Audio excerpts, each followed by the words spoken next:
ada sebanyak 500.000 lebih orang gagal di SNBP 2023 kemarin. Kira-kira apa aja nih yang nyebabin kegagalan mereka? Cek video kali ini ya.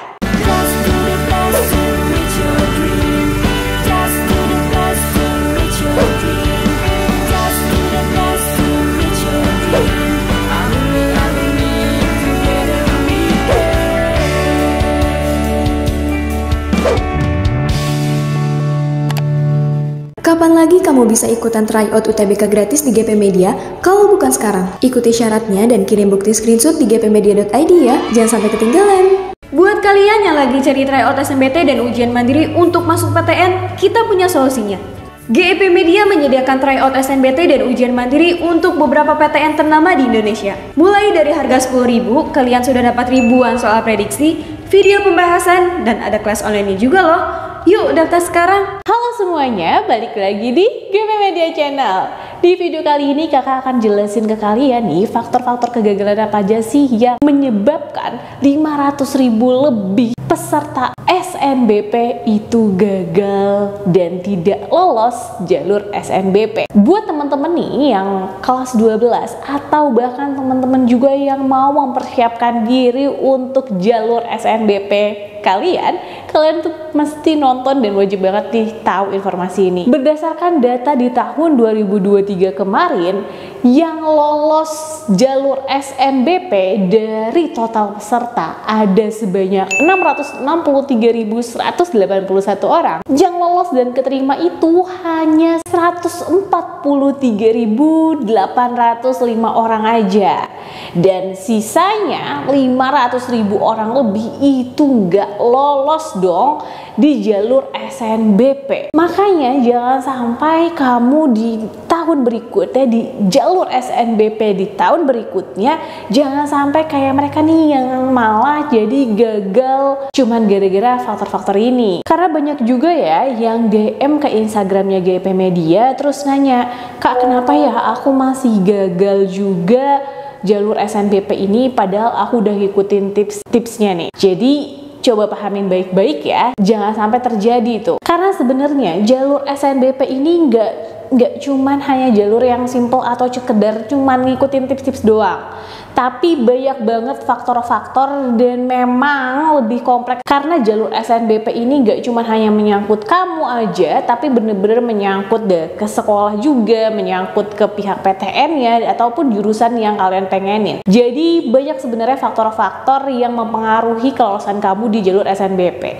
Bukan cuma hanya sekedar ya udah kan masukin aja data-datanya terus tinggal tunggu pengumumannya. Atau tinggal asal pilih aja nih program studi yang kamu pengenin, tapi kamu nggak ngeliat faktor-faktor lain. Hati-hati kalau seperti itu, karena sebagian besar itu kegagalan karena salah milih program studi atau salah milih jurusannya. Kalau kalian tahu juga bahwa jalur SNBP ini kan cuman buat orang-orang yang masuk ke dalam siswa eligible.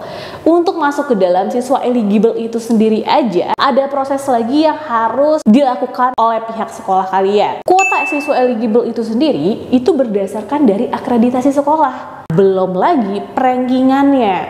Rankingan siswa eligible itu juga ditentukan oleh pihak sekolah. Jadi ada peran sekolah juga nih di sini yang mungkin aja akan mempengaruhi kamu. Bahkan kalau misalkan pihak sekolah itu terlambat untuk melakukan pendataan, itu kamu bisa otomatis langsung tidak lolos seleksinya. Bahkan di tahun kemarin itu ada 70.000 peserta yang pihak sekolahnya itu lupa atau bahkan terlambat untuk memasukkan data-datanya dan akhirnya udah gagal duluan. Oleh karena itu, untuk seleksi SNBP ini harus diperhatikan secara keseluruhan. Bukan sekedar hanya ngikutin tips-tips aja, karena banyak pihak nih yang sebenarnya mempengaruhi kelolosan kamu di jalur SNBP. Kalau kalian tahu bahwa jalur SNBP ini adalah jalur seleksi nasional yang memang bisa diikuti oleh seluruh siswa-siswa yang ada di Indonesia. Dan untuk jalur ini paling minimal kuota yang bisa lolos dan keterima itu hanya 20% aja dari total keseluruhan peserta. Kalau berdasarkan data yang tadi kakak bicarakan nih, dari 600.000 orang lebih dan yang keterima hanya 140 ribuan ini, untuk tahun 2023 ada sebanyak 21,7% dari total keseluruhan yang berhasil lolos. Ingat, minimal itu ada 20%. Jadi kalau semakin banyak pesertanya akan banyak juga persaingannya. Karena ingat, hanya minimal 20% aja yang bisa lolos lewat jalur ini. Balik lagi ngomongin kuota eligible. Nah, kalau tadi kakak udah jelasin bahwa kuota eligible itu juga ditentukan oleh pihak sekolah. Nah, rata-rata nih pihak sekolah itu menentukan perankingan di kuota eligible itu berdasarkan dari perankingan rapot ataupun akademik kamu. Ada juga yang memang memperhatikan dari faktor prestasi lainnya. Tapi ada juga nih ya beberapa sahabat GP yang nanya, Kak, kira-kira kalau aku pindahan atau murid pindahan, aku bisa nggak sih untuk masuk kuota eligible? Ini tergantung pihak sekolahnya lagi. Kalau misalkan di sekolah sebelumnya kamu memang berprestasi dan setelah kamu pindah, kamu juga berprestasi membawa nama sekolah tersebut, itu kamu biasanya pihak sekolah akan memasukkan kamu ke dalam kuota eligible-nya. Tetapi kalau misalkan kamu murid pindahan, di sekolah sebelumnya kamu berprestasi, tetapi di sekolah yang sekarang ternyata kamu tidak terlalu berprestasi banget, atau bahkan kamu tidak lagi aktif dalam perlombaan. Nah, belum tentu pihak sekolah kamu yang sekarang akan membantu kamu masuk dalam kuota eligible tersebut. Jadi untuk kuota eligible ini benar-benar ditentukan juga oleh pihak sekolah. Gak hanya kamu yang berjuang untuk melakukan prestasi-prestasi akademik maupun perlombaan, tetapi harus ada pihak sekolah yang melihat apakah prestasi kamu ini bisa membantu dan membawa kamu untuk lolos di jalur SNBP atau tidak. Nah, kesalahan yang paling besar dan paling banyak sebenarnya terkait dengan pemilihan program studi atau pemilihan jurusan. Ingat ya bahwa banyak banget yang memilih jurusan itu tanpa memperhatikan faktor-faktor lain. Misalkan aja persaingan yang harus kamu tahu atau faktor keketatan di jurusan itu. Kamu bahkan asal milih aja, kayaknya aku tertarik sama jurusan ini, terus aku pengen coba-coba aja. Nah, hati-hati ya kalau kalian cuman pengen asal coba-coba aja dalam milih jurusan. Kalau misalkan kalian cuman asal coba-coba atau cuman asal ikut-ikutan temen aja, itu hati-hati karena kalian juga harus mengetahui jurusan ataupun program studi yang kamu pilih, faktor-faktornya apa aja, apakah sesuai dengan mata pelajaran pendukung kamu atau tidak, apakah sesuai dengan passion kamu atau tidak, itu kira-kira jurusannya apa. Nah, itulah yang harus kamu perhatikan dengan baik. Jadi jangan asal milih jurusan aja, atau bahkan cuman hanya minta saran jurusan tapi kamu sendiri nggak tahu jurusan itu apa. Pada saat kamu ternyata akhirnya keterima, kamu sendiri nggak bingung gitu, ini tuh belajar tentang apa ya nanti Kak. Jadi kalau seperti itu akan lebih baik memilih jurusan yang tepat dan sesuai dengan yang kamu inginkan berdasarkan segala faktor-faktor penentunya.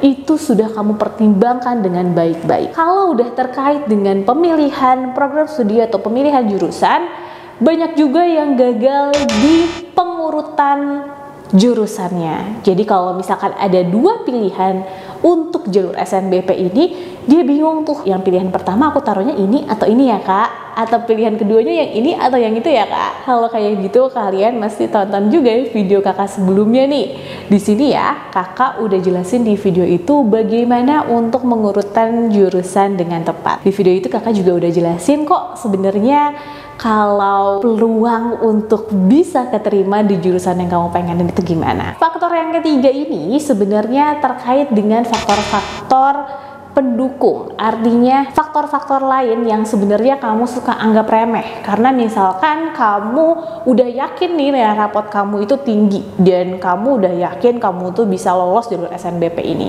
Tapi ada nih faktor-faktor lain, yaitu mata pelajaran pendukung atau prestasi-prestasi akademik kamu. Jadi kalau kamu milih jurusan yang kamu pengen, mata pelajaran pendukung itu penting juga untuk dilihat.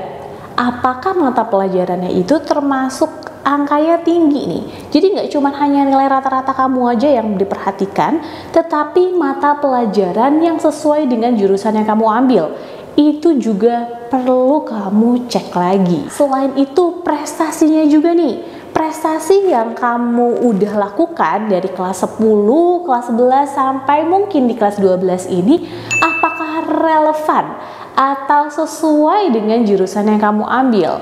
Kalau relevan dan sesuai, itu juga akan jadi faktor pendukung yang bagus buat kamu untuk bisa lolos di jalur SNBP. Tapi kalau ternyata kamu tidak terlalu memperhatikan faktor-faktor ini dan malah nekat aja nih memilih, aku pokoknya yang ini aja deh jurusan yang aku mau, tapi tanpa kamu perhatikan kembali faktor-faktor lainnya seperti mata pelajaran pendukung serta sertifikat kejuaraan yang memang sesuai dengan jurusan itu, dan kamu terlalu nekat untuk milih itu, kamu udah harus pikirin lagi tuh kira-kira kamu akan ngambil jurusan itu atau tidak. Jadi penting banget ya faktor-faktor ini berdasarkan apa yang kamu pilih, jurusan apa yang akan kamu pengenin untuk kamu taruh di jalur SNBP. Ada juga nih salah satu sahabat GP yang nanya, Kak, kalau misalkan ranking yang ada di atas aku, ranking paralel yang dia itu ada di atas aku,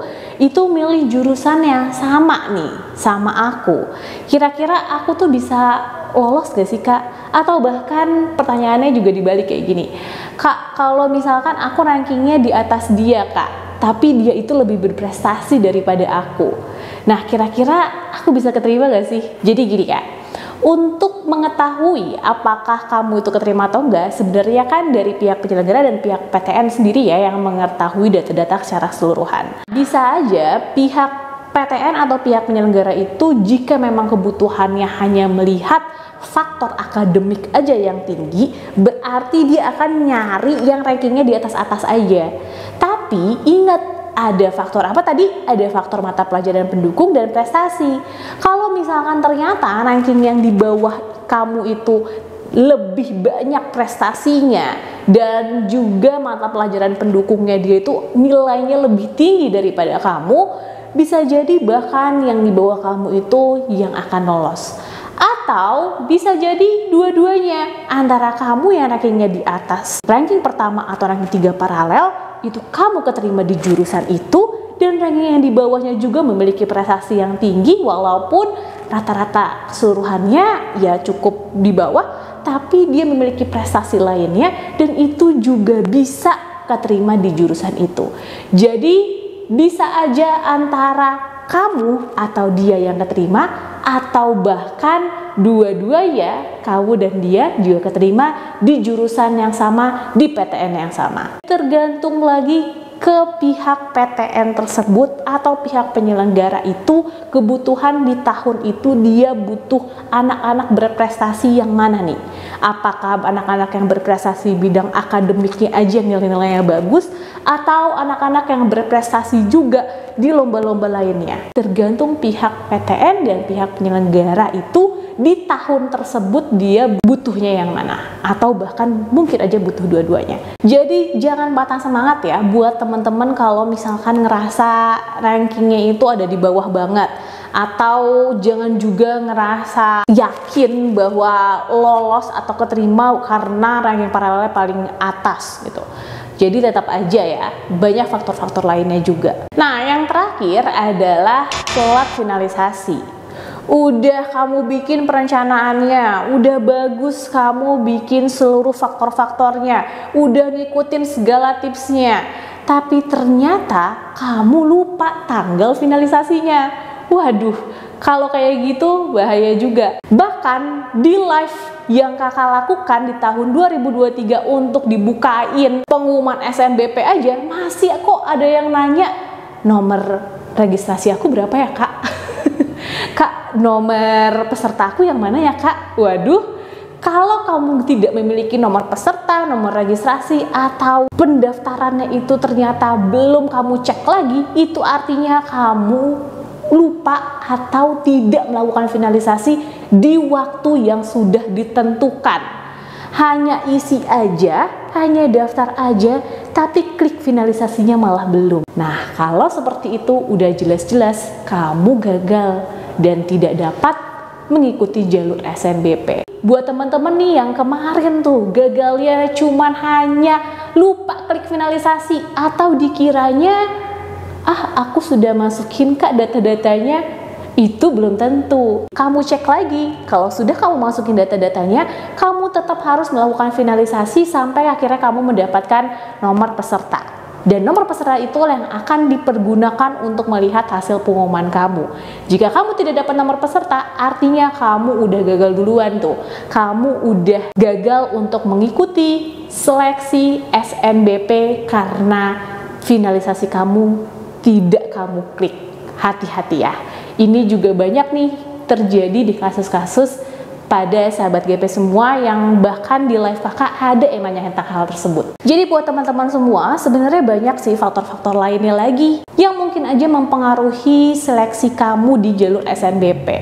Oleh karena itu, persiapkan diri kamu dan atur strategi yang tepat sehingga kamu nggak asal nyepelein doang, tetapi tepat dalam memilih dan mengatur strategi yang sesuai dan yang kamu inginkan. Semoga aja video ini bermanfaat buat kalian semua dan semoga aja kamu lolos untuk jalur SNBP 2024 yang akan datang.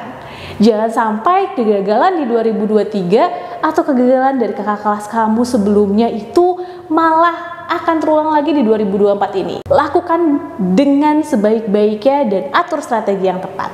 Semangat buat para pejuang PTN. Semoga video ini bermanfaat. See you in the next video. Dadah!